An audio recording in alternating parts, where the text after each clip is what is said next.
homme est tout fractal, le pavé dépravé, frise horizontale, zone à colorier, la géométrie, mais vous le savez, ne fait pas souvent les choses à moitié.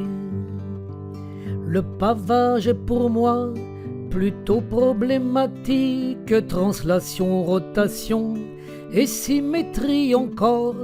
Désolé d'évoquer ces mots mathématiques qui chagrinaient Molière et comblaient Pythagore. Je ne vous dirai pas lequel j'aurais choisi si j'avais pu choisir le siècle où je naquis.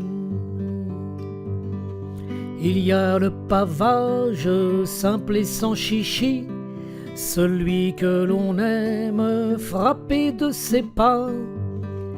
Pavage connu des rues de Paris, celui que Gavroche arpentait déjà. Il y a le pavage quasi religieux des parvis d'église qui pèsent leur poids. Question symétrie, on ne fait pas mieux, mais pour les poser, quel chemin de croix.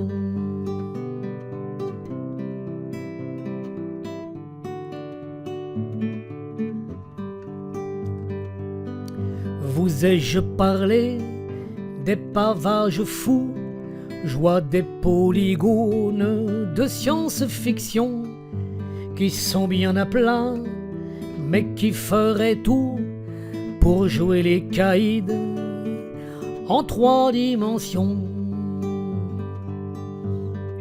Il y a l'échiquier, parfois politique, où jolis discours et complots se trament, un peu éloignés des mathématiques.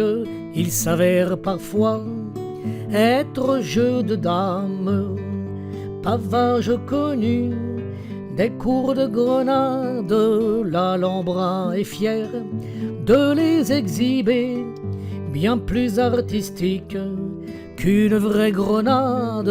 Je parle bien sûr d'un beau fruit sucré que les allergiques aux mathématiques ne rejettent pas.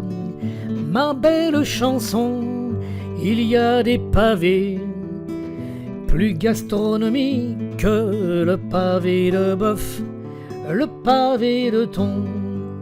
Le pavage est pour moi plutôt problématique, translation, rotation, isométrie encore, pour mettre tout cela en termes poétiques, doivent collaborer